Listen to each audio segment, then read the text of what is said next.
I want to be very real.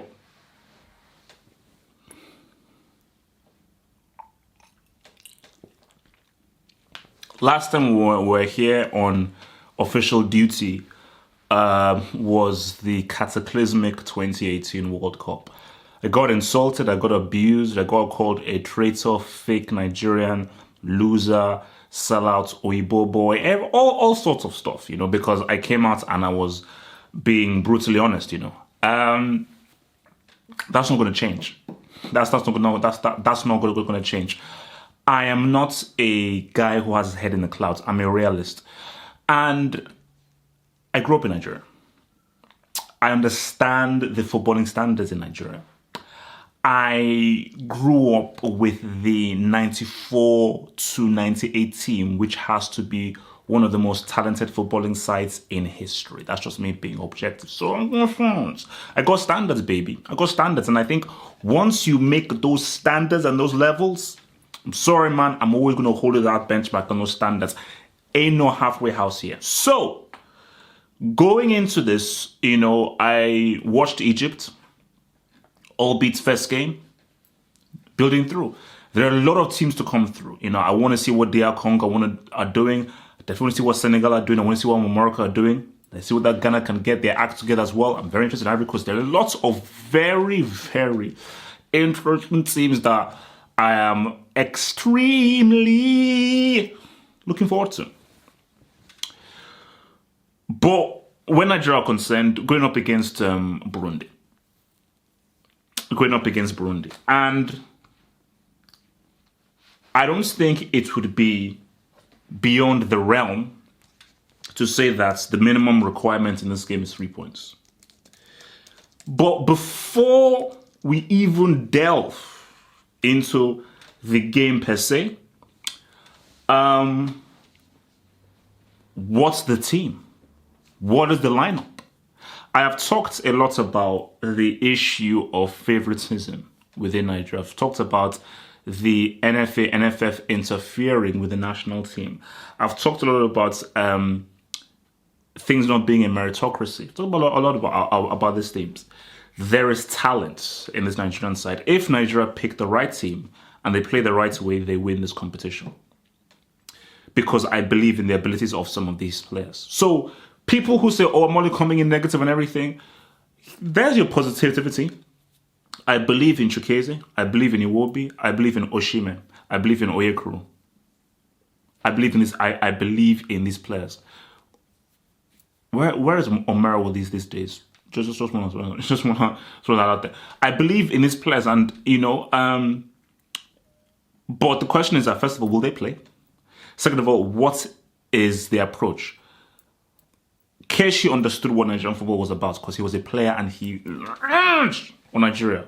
Clement Westerhoff understood. Bonfrey Joe understood. We had guys like Betty Votes coming. He had all these guys like these random guys coming in. And I will come and say I'm not a fan of Genoro. I'm not a fan of his. I don't feel that he understands Nigerian football, and I don't feel that he is getting the best out of this team. I don't think they are playing with the right kind of psychology, where I think some of the football is a bit too European. Because the beauty of a Westerhoff and Bonfrey Joe is that they embraced and they understood Nigerian football. So even if they were Dutch and they were foreign, they still understood what Nigeria was about. It's about unorthodox dribbling. It's about there's an unorthodox rhythm and a flow and a swag to how Nigerians have to play, and you have to encourage that. Nigerians are not Europeans. We don't play European football. We don't play African football. We play Nigerian football. And that is a psychology and a mentality that people who played with their bare feet on the streets, played in the grass or whatever, understand. Under the bridge. It's the football from Obalende and from under the bridge. It's that kind of psychosis. Okay, so give me 11 under the bridge boys. They're winning the World Cup. Give me 11 quality boys from under the bridge. They're winning the World Cup. Easy. So, what I want to see in this game, it's the first game I always give a pass to, because remember what's it called? Keshi in the first game. 2013 Nations Cup. I believe that was a draw. I think it was against Burkina Faso, and people were already even questioning him then. And that's why he was so angry when they won the Nations Cup, based on people who were questioning him.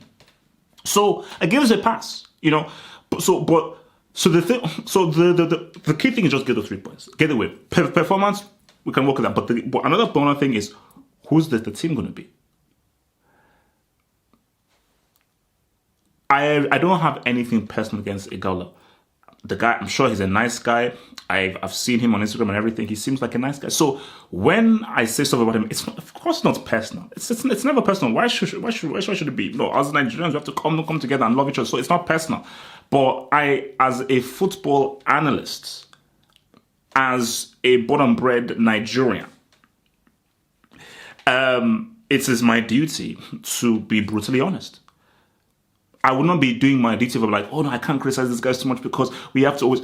I'm not a blind supporter. I'm not a mindless supporter. I'm an analyst.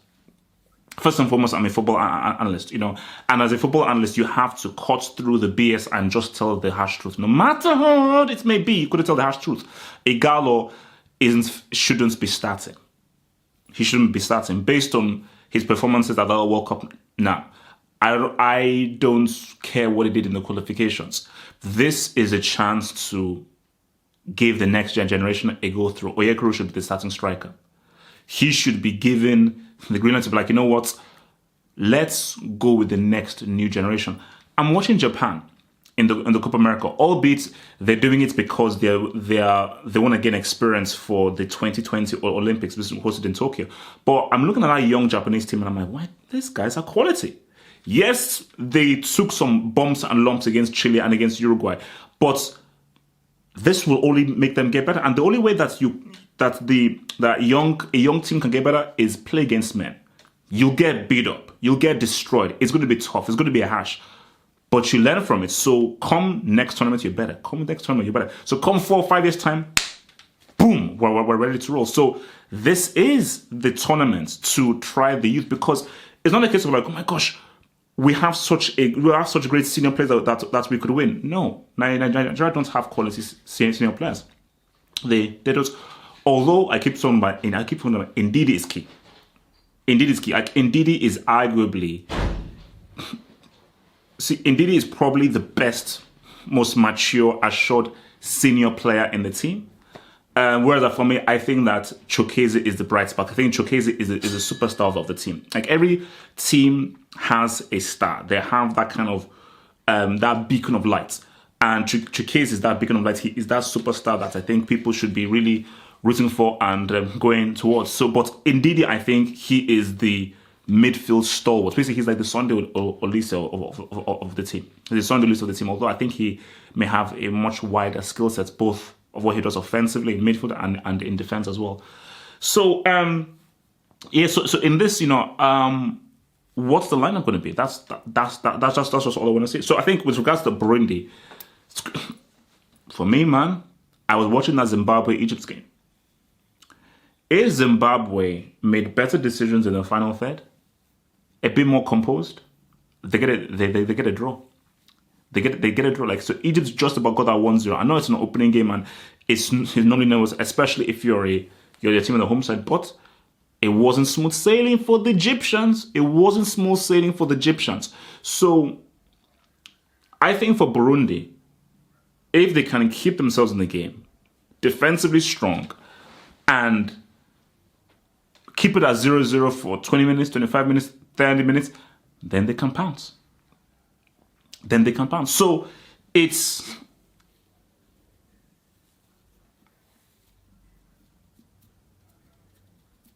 the best not lose this game. The best not even draw this game. I mean, if Nigeria lose this game, General has to step down, and I think they have to forfeit. So I don't think that's on the card. So taking all those things into account, again, I'm not sure what Burundi are going to bring. I'm not sure what Burundi. I believe, isn't this the team that Saido Barino plays for? I believe the team that Saido Barino plays for. So I don't know what Burundi are going to bring in. I don't know how they're going to impact this game and this tournament really. So, and that's always dangerous because I always say to people like a team that you know nothing about maybe debutants, maybe minnows and everything. The worst thing you can do is underestimate them. And trust me, I've seen too many instances where Nigeria have underestimated an inferior team and have ended up losing. So, and also look, it's a group with Guinea and Madagascar. So I think Nigeria should at least 6 points. That Guinea game is the big game. That is the tough game. That is the one where, okay, you're now really going to be properly battle tested before you go into the next stage. So yeah, man, I do have a sinking feeling that Igalo is going to start, you know. And put it this way. If Igalo starts and he plays well, all right, you won't hear a word from me. Now, if Igalo starts and he's useless and he isn't very good, are you going to give Oyekuru a chance? Because the thing that just really annoys me the most is the leeway and the amount of chances that senior players have. This isn't like some kind of office place or something. This is football. This is a meritocracy. It doesn't matter how old you are. It doesn't matter how experienced you are. It doesn't matter your seniority or anything. If you play badly, you get subbed off and someone else comes in your place. So every single player has to fight to stay in the team. You don't have a birthright to be in the test team lineup. You don't. You don't have a birthright. So this is a case of if someone can ball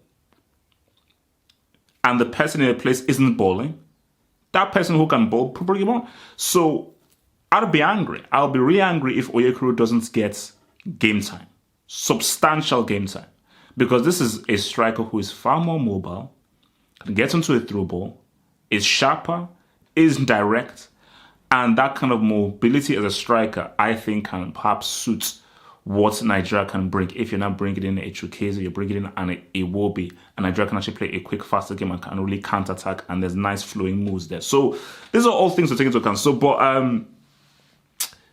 if I'm looking for a score, I think being the first game, I think I'm going to roll with a 1-0. I think this is going to be a 1-0. I think, first game, opening game, I think Nigeria will still try to be finding their way through. I think it's about getting the system together. So I think, I'll roll with a 1-0. Nice, cool 1-0. And then build from there. So watch for my post-match analysis after the game. Peace.